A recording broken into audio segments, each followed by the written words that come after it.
I started the Real Mental podcast because it bugs me when film and TV miss the mark about how mental health gets portrayed.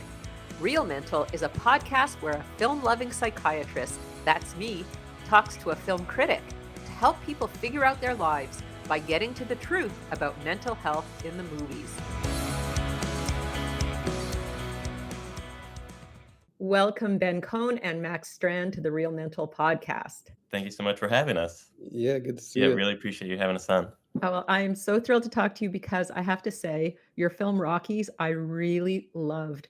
And after I see a film, there's always a moment where afterwards I kind of sit with it. And if it stays with me and I'm thinking about it and I'm feeling things, then I know it's a good film. And this one has stayed with me. I saw it a couple of weeks ago and I'm still processing it. So I think it was a really amazing film. And I think you guys did a beautiful job. Thank you so much for saying that. Yeah, that means a lot. Yeah, I really thanks appreciate for you watching it. watching and thanks for thinking about it after. I think we like to say sometimes there's like movies that you go to dinner and then see after, and then there's movies that you want to go to and then go to dinner after and like talk about and think about a little bit. So, Yeah, this is definitely one of those that you want to really sit with and talk about and think about. So I want to talk to you now about it. So the first question I have, guys, aside from like, aren't you proud of yourselves for making this amazing film, is why this story and why now? Whoever wants to answer. Well, I guess I'll start quickly and just say I think, one, Ben and I grew up together. So it was a natural sort of story for us to tell, kind of talking about friends from growing up, being friends from growing up. And, apropos of this podcast, I think we realized, especially in reflection, that growing up is difficult. And, talking about our experiences and different things growing up, we realized that, even though in the moment you're just kids and having fun, sometimes, when you take a step back, you realize, everyone's figuring it out differently and going through different things. And it was really great, in the writing process, talking with Ben and talking about all those different things and how it made us feel and how these different characters would react in different situations and what they're going through and what their growing up experience was. And I think for the why now part of it, I've been thinking about the idea for a really long time. Max and I, as you said, grew up together, and then we went our separate ways for college. And I think I wrote the first draft of the script when I was in college about what was happening in my life at the time. But then when we reconnected in New York City after a number of years later, I had a kind of break in my producing schedule, and I told Max, I've been thinking about this idea for a long time, and in real time movie that takes place at the kind of deli/parking lot where we spent a lot of our youth. Do you want to come try to write it together? And we met back up and started working on it. We just had so much fun, like writing the characters and the jokes. And we had a few drafts that really highlighted those things. And then we took a break and put it down for a while.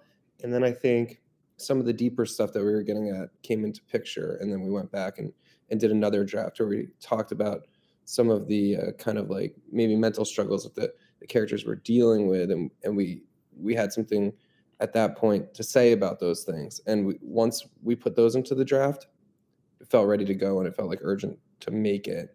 I'd also say, like, not intentionally, but luckily, I think we highlight this dynamic where people aren't so much on their phones at the time that the movie takes place. So if you want to see your friends and you want to get up to something, you have to kind of just go and meet up and see what happens.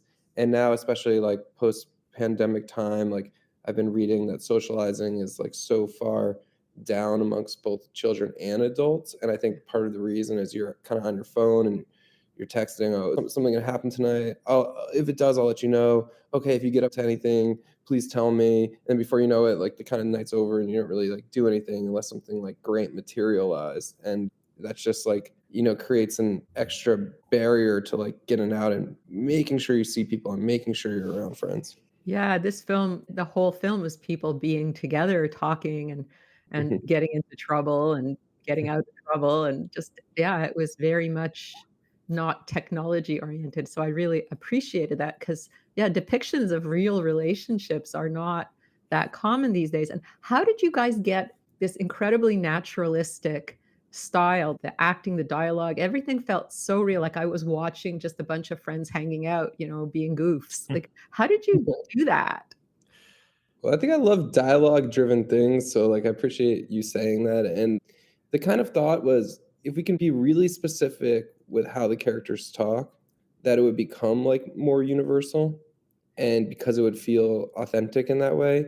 And I think we had a great sense of the characters, just, having it be about the type of people we kind of grew up with and things like that. And we set up a system where either Max or I would be at the computer, we call it the wheel, and the screen would be projected on a TV too. And the other one would be like walking around and we just kind of be like talking out the lines and like trying to figure, oh no, what if he said this? What if he said that? So it was kind of like a conversation where we were like pretending to be these characters that we were trying to just like record on the page. Yeah, and I think also too is important that, like we're kind of talking about with everything, this is a movie about those in-between moments. And I think that was also important in the production of the movie where we didn't, this was a movie where we were with the characters and staying with them for, a beat after the conversation ended or, their dialogue wasn't necessarily supposed to be like a snippy snap, quickly back and forth. We wanted to be naturalistic.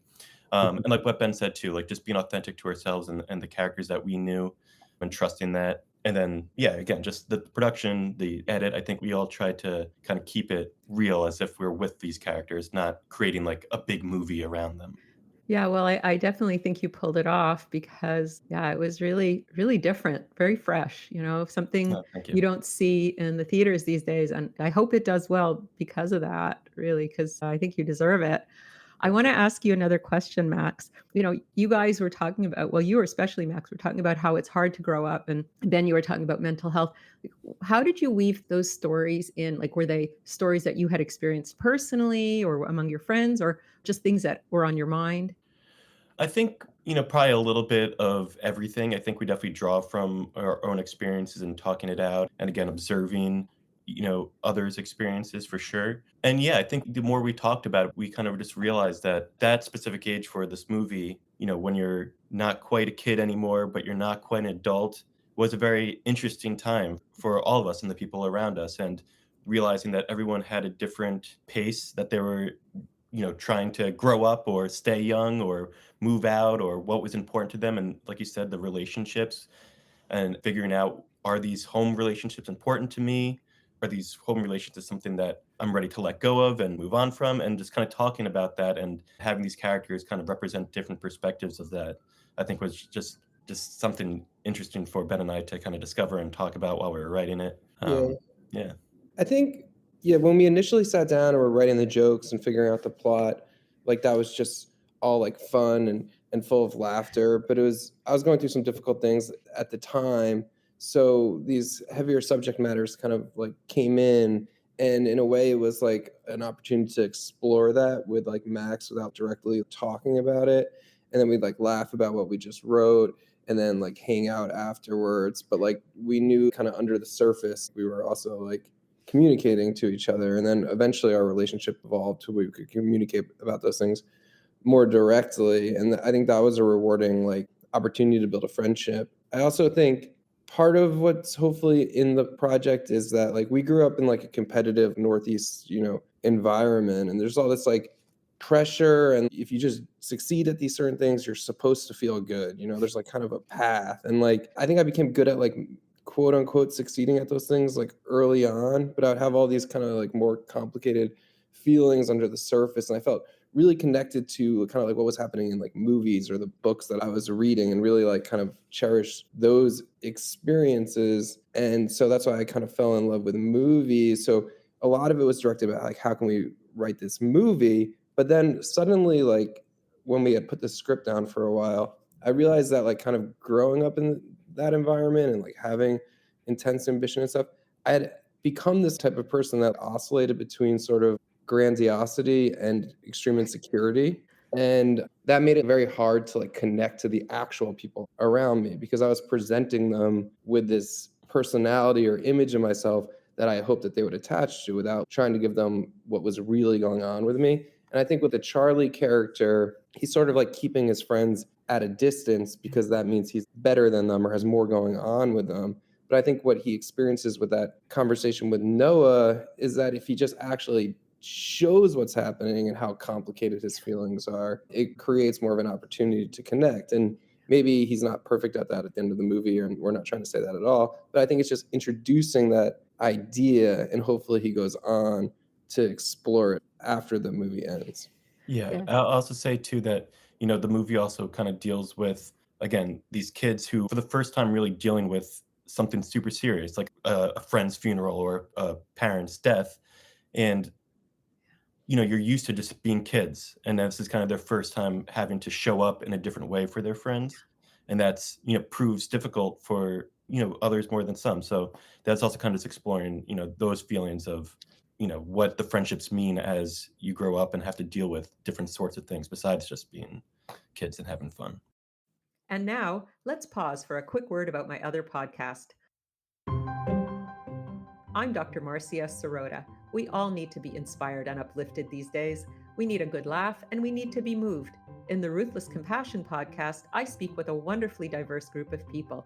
They've overcome daunting obstacles and they're making unique, exciting contributions to our communities and to our world. The Ruthless Compassion podcast has created more than 175 episodes over the past several years. Why not have a listen to it today?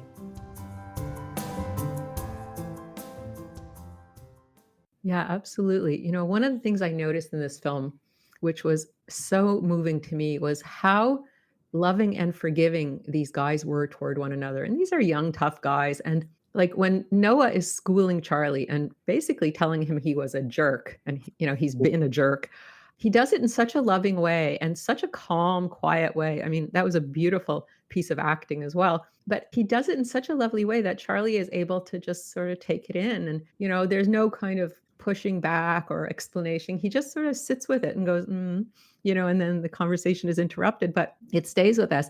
And then when Dani is talking to Charlie about how he wasn't there for him, and then he forgives him, right? Like he says, fine, it's okay, and you can see how hurt he is. And also another beautiful piece of acting, how hurt he was that Charlie let him down, but he's willing to forgive. And the love among these friends was so palpable. And you don't see guys on film, being that way with each other. And I just was so moved by it. How Uh, did you come to write that and direct that? That's pretty remarkable, I think. Thank Thank you you. for saying that and picking up on that. I think just something that you grow to learn is that, like being angry with someone is just, disappointment, right? And that to get through the disappointment, rather than getting angry, a better path is to like empathize with what's going on with the other person's experience. Mm. And like we're all not going to be able to handle situations in a way that's exactly alike or that always is 100% supportive of each other. But eventually, if we can communicate and empathize with why that happened or like understand someone's regret, there's an opportunity to come closer as opposed to moving apart, right? And I don't know, I think that's almost easier with people that you've been around forever if you can get there because you know all of their secrets and you know all of their path and you're so used to the way in which they behave. So, I always think about a scene from a movie that I love, Diner, that was influential on this film, where the two characters that have been old friends, the guy who's coming back into town, Billy, and his friend who's going to get married, Eddie, are like talking at the end. And he's talking about his concern about needing to make new friends, and he's like, but they're not going to have what we have because we know each other's sort of secrets. So I don't know, I think just like kind of a love note to the friendships you've maintained forever, because those are often difficult but also often very rewarding. Yeah, just piggybacking on what Ben said, these characters in our minds, have been friends since kindergarten. Yeah. They've known each other for so long, and I think those sort of relationships are so special and so unique. I mean, as you get into adulthood, you make great friends, but they didn't know you when you were 7 years old. And for these group of guys, they knew each other for so long, and it's just something that we were trying to, I think, get out and explore in this film. That to the outside people, to the other friend group, they are these big tough guys, but with each other, they're family, and they hang out each other when they're just goofing off doing nothing. They don't have to act tough in front of each other. So that was definitely something we were trying to go for. As for the acting, that's all the actors. They were just amazing. Yeah, we got Yeah. really, really fortunate with the cast. Wow, I'm telling you, they were like, Yeah. one was just surpassing the next one and the next one. It's like, That's yeah. how we felt on set. Like, Yeah. wow, this performance is so good. Oh man, actually, maybe this one's even. But I don't know, this one's even better. It was just like crazy. You Like can't we pick a like, favorite because they were yeah, all yeah. so they each one of them shone. Yeah, and all those scenes you specifically said too, like, those Yeah. moments on set were like, "Oof, man, that was powerful." You know, it was, like, really, like, impactful moments. And my hope is that like these actors all go off and do like amazing things either on projects we work on or Yeah. separately, and that people will someday look back on this and be like, I can't believe they were all in this thing together. Like Yeah. let's turn it on and then, hopefully they'll think, okay, Max and Ben didn't mess it up too bad. It's pretty funny and there's some touching Yeah, far moments. from So, it, far from it.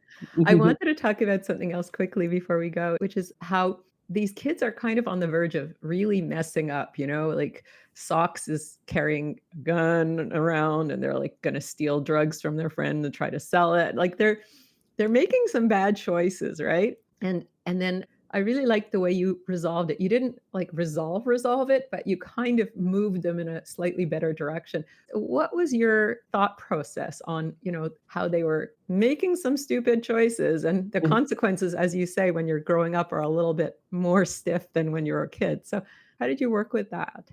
It's interesting that you say that because after the fact, like we made this movie like, a bit ago now, obviously, because there's editing and then it takes a while for it to come out. I kind of like wonder sometimes about like Charlie making it such a big deal that they have these pills or whatever. But then it's like he just saw, his ex-girlfriend pass away. And like it is a scary time where like, Yeah. humans are very susceptible to opioids, and like one sort of moment can kind of like derail your whole life. And I think the danger for, teens and early 20s people to get involved in these things is that like you haven't entered into a period necessarily in your life where you're doing a lot of reflection, self-reflection.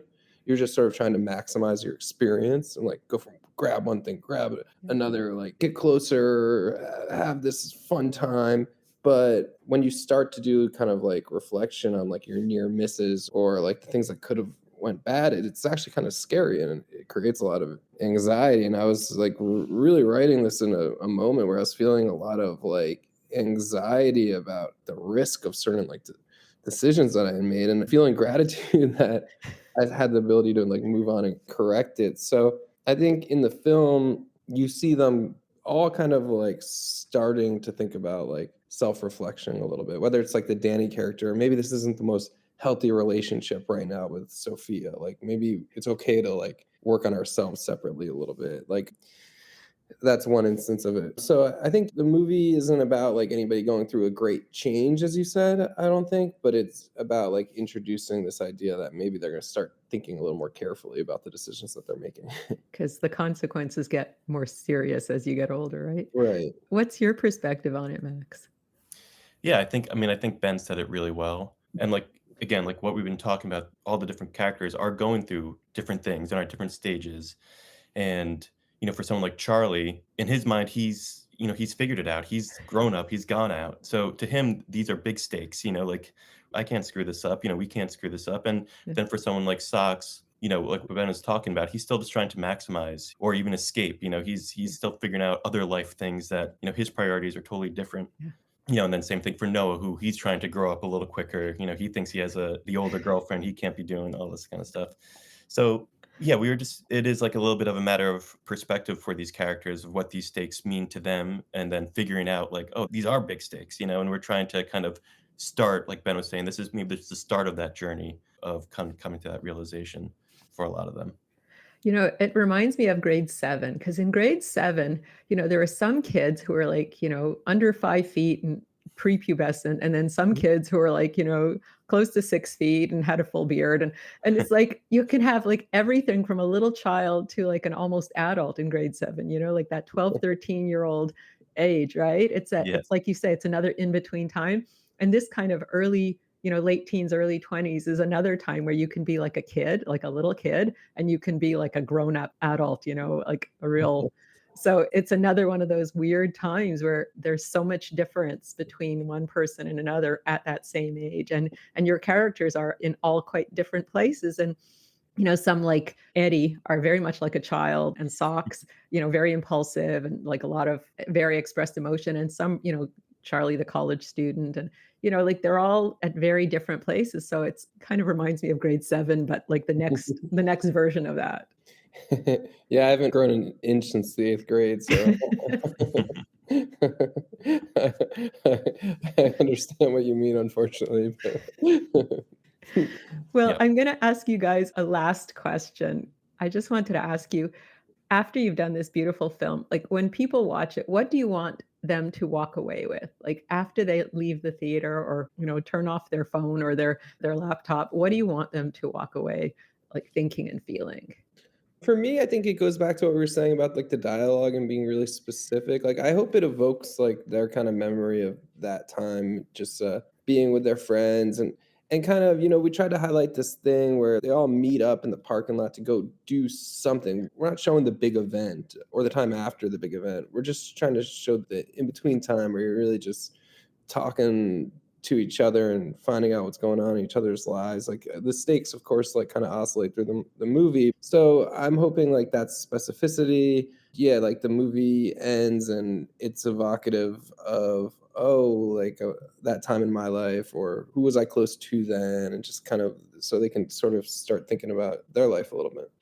Yeah, agree 100% and kind of, be reminded of their friendships and understanding their friendships maybe a little bit more and realizing that people go at their own pace sometimes and just need, we just need each other sometimes. And yeah, like we keep saying, to appreciate those in between moments and to get together with friends and be in the moment. What I took is that growing up is hard and it's a lot easier when you have good friends. Yeah, Yeah, that's that's a for good sure. takeaway. That's for sure. Well, thank you so much, Ben Cohen and Max Strand, for coming on the Real Mental podcast. It's really been a pleasure talking with you, and I wish you great success with this film and in the future. Amazing. Thank you so much for having us. We really appreciate it. Yeah, thank you so much. This is Dr. Marcia Sirota. Thanks for listening to the Real Mental podcast. Please leave a review and your comments wherever you listen to podcasts. And don't forget to sign up for my free newsletter at marciasirotamd.com. While you're at it, why not check out my Ruthless Compassion podcast with over 140 episodes and counting? And if you have any ideas for guests for either Real Mental or Ruthless Compassion podcasts, please email us at info@marciasirotamd.com. Happy listening!